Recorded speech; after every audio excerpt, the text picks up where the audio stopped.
minha formação em design gráfico é uma formação um pouco sui generis, talvez por conta até da minha geração.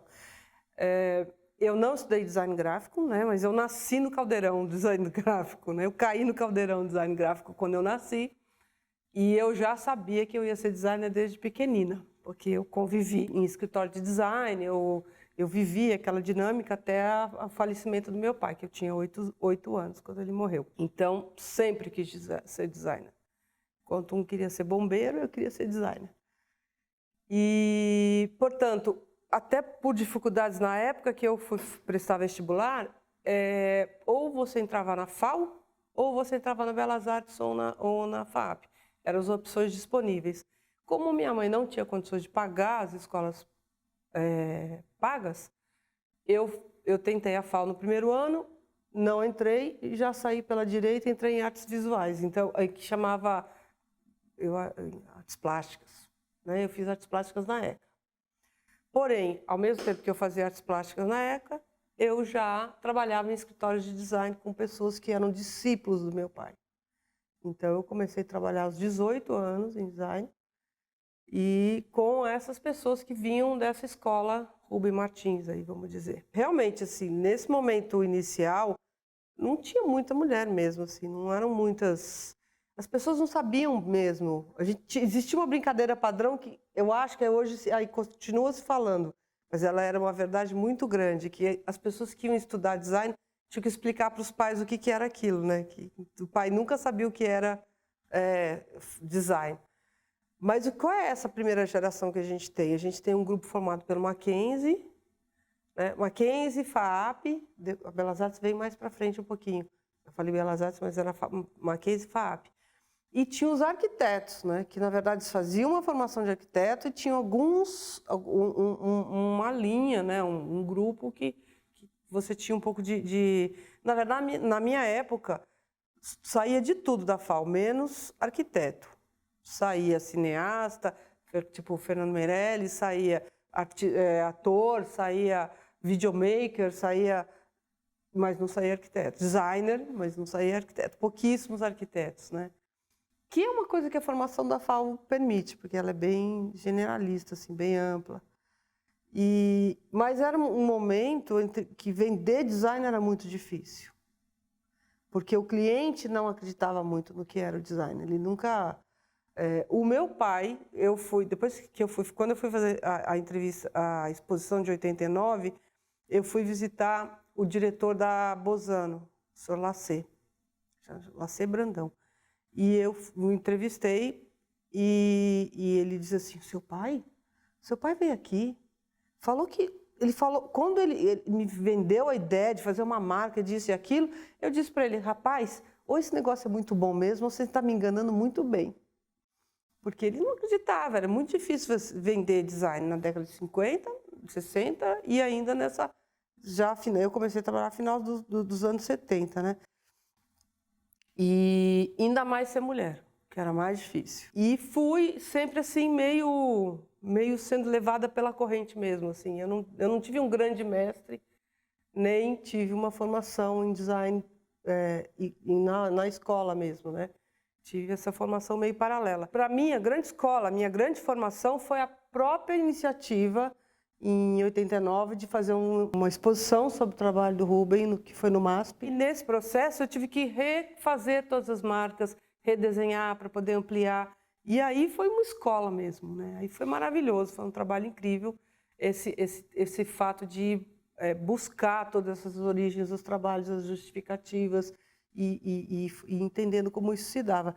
Então eu tive essa formação um pouco, fui até procurando outras pessoas, o Vonner, mas eu nunca consegui que alguém me contratasse para eu entrar e virar discípula de alguém assim. Então, eu fui por minha conta e risco.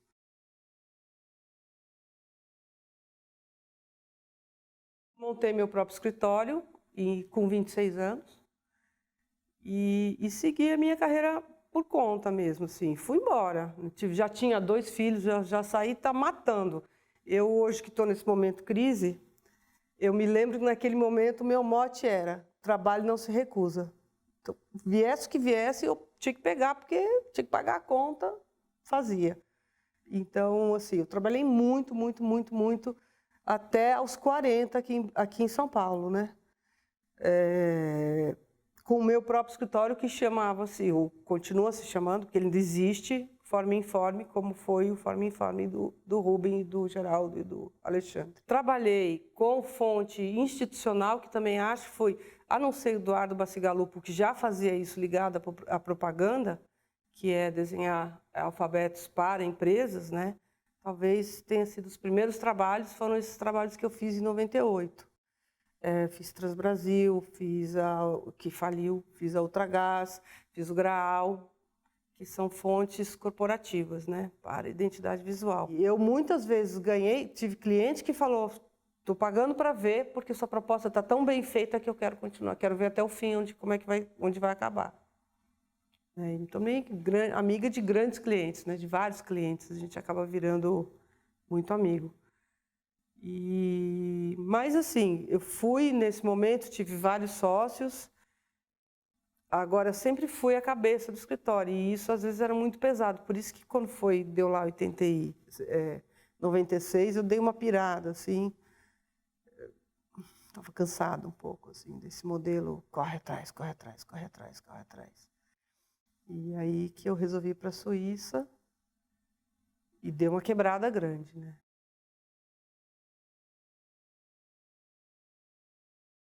Na verdade, eu vou contar um segredo. Hoje eu olho para trás e vejo que muitas coisas, o fato de ser mulher não me ajudou. Mas eu nunca dei muita bola para isso. Esqueci de perceber essa questão. Fui perceber muitos anos depois.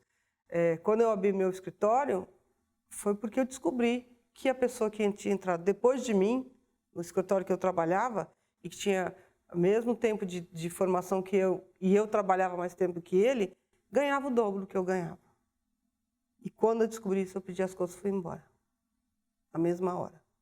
Não dei nem tempo, nem explicação. Então, isso foi muito duro. Esse dia, isso aí foi muito ruim. Mas aí eu resolvi que eu ia montar meu escritório e montei. E eu trabalhava meio em casa assim. Fiz um esquema, 2 entradas e continuei a ser mãe, tive filho, amamentei, almocei com os meus filhos todos os dias da vida deles até a entrada na faculdade, que era para mim muito importante isso. Quem somos nós, mulheres, afinal das contas? Nós nunca pudemos ser escribas, nós nunca escrevemos livros, né? Nunca pudemos abrir gravuras. Né? E aí, quando surgiu a tipografia, quem é que podia trabalhar na tipografia? Eram homens. Mulher fazia o quê? Comida e filho. Então, acho que historicamente não há muito espaço para o feminino. As mulheres que trabalham, que têm como a Camille Claudel, por exemplo, lutou para ter um espaço próprio, quase que não conseguiam, né? Praticamente depois que morreu, que foi reconhecida como uma artista, né? Então, assim, esse mundo ocidental, que é o que eu posso falar, né? Ele não tem muito espaço para a mulher mesmo. Mas aí deu a década de 60, queimaram os sutiãs, e a gente nasceu logo depois, achou que tinha tudo mudado. Né? Não contaram só que ia virar jornada tripla, mas tudo bem.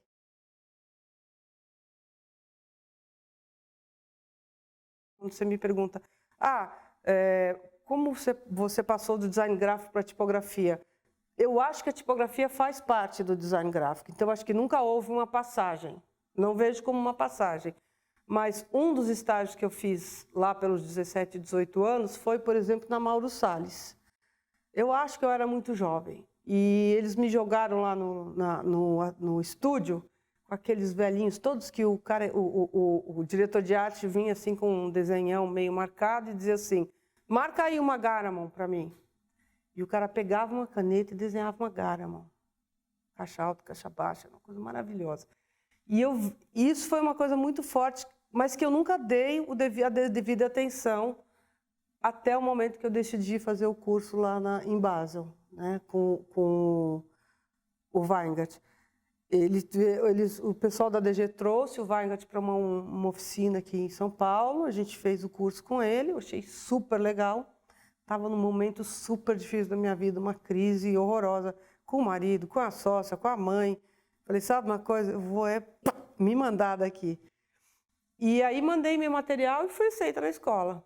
Quando eu fui para Basel, e que é um ensino bem diferente, no sentido que você vive na escola das 8 da manhã às 6 da tarde, e tem uma disciplina o dia todo.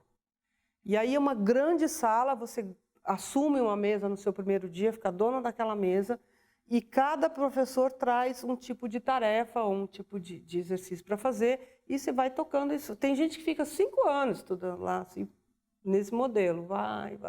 Cada vez vai aprofundando em alguma coisa, às vezes entram uns projetos especiais. E um desses professores era o André Gurtler, que deu o desenho de fonte, né, o desenho de letra. E aí foi uma piração.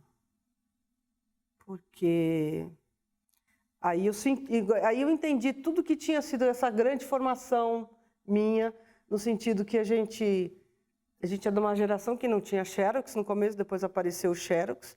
E como eu marcava layout, a gente pegava a letra 7, copiava a letra, fazia uma letrinha no papel transparente.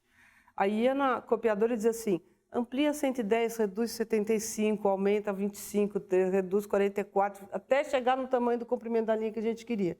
Aí montava com as letrinhas de cópias a partir da letra 7.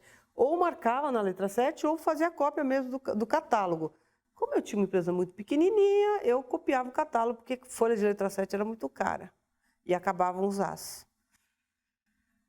Então, quando eu fui já com 36 anos para a Suíça fazer o curso, eu percebi que todo esse meu trabalho, tudo isso foi muito importante para uma formação, para um olhar sobre a tipografia que eu nunca tinha tido. Ele vinha por tabela no trabalho. E aí foi um momento que eu pude parar e focar no desenho de letra mesmo, no desenho de alfabetos, que nem eram digitais, ainda a gente não digitalizava. Você cria o alfabeto inteirinho, caixa alta, caixa baixa, com Xerox e guache branco. Então você vai meio que moldando a letra, ele diz assim, vai um pouquinho a curva mais para cá, aí você, aí ele dizia, foi muito, volta. E tira a cópia, destira a cópia, só tudo na base de usando o Xerox, mas é bem interessante, eu acho que é quase uma escultura da letra. Sabia que não ia conseguir ficar muito tempo, então eu peguei outras disciplinas, e soube que ele dava aula em outras turmas, e fui pegando mais disciplinas de tipografia e deixando outras de lado. Cor, né? Tinha feito faculdade de artes plásticas, já tinha me dado cor até a tampa. Também era interessante, mas assim, chegou uma hora que o suíço dizia assim para mim, você aqui, nessa aula, hoje eu não vou falar com você. Ó, tudo bem. Sentava lá, eu fazendo minhas letrinhas, mostrava só no dia da minha aula oficial, segundo ele. Mas dei um gás, assim, quer dizer, realmente foquei em entender e fazer o máximo que eu podia. Esse curso na Suíça, acabei ficando 1 ano, e o curso na Suíça, apesar de ser chamado de pós-graduação, ele não era naquele momento oficialmente uma pós-graduação inserida na universidade. Ele migrou para a universidade no semestre seguinte que eu fui embora. Então, por exemplo, eu fiz uma carga horária enorme do curso de pós-graduação e não consegui validar aqui no Brasil como um mestrado. Ele é o que ele foi na minha formação.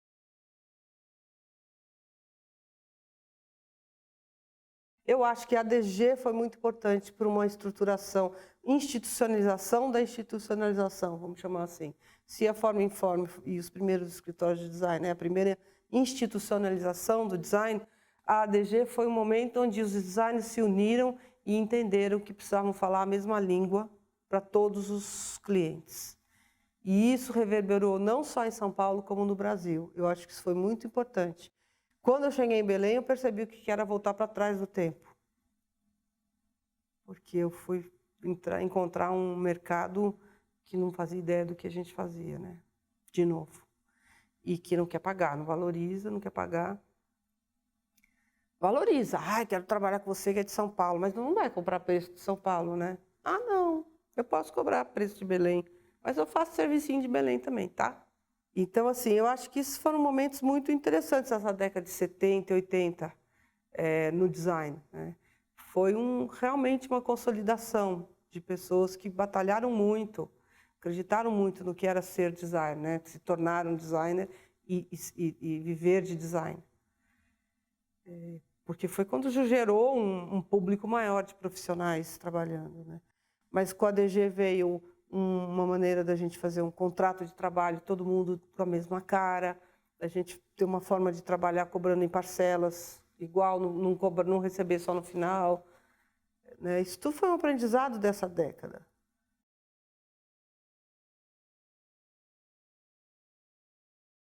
Agora, o cenário da tipografia mudou muito, né? Hoje você tem uma força muito grande desses meninos muito jovens que são super especializados, que vão a fundo, que conhecem os programas. Talvez eu seja uma pessoa um pouco geminiana demais para focar assim, nesse desenho de fonte puro, né? Raiz. Hoje, quem trabalha com design nem precisa virar uma noite, porque se o cara pede um folheto, te manda o Word, você diagrama, manda e pega a resposta no outro dia. Hoje em dia, você até fotografa e manda no Zap.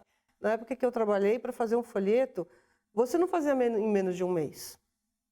Porque vinha o texto, você tinha que especificar, mandar para fotocomposição. Aí voltava na sexta-feira, ele entregava o motoboy, dormia 2 horas na praça, te entregava às 6 horas da tarde, mas quando ele entregava no endereço errado. Aí você só descobria na segunda. E aí o prazo tinha... E assim, vários fins de semana trabalhando, várias viradas de noite. Faz parte da minha primeira década de trabalho. São muitas noites viradas. Hoje isso não acontece.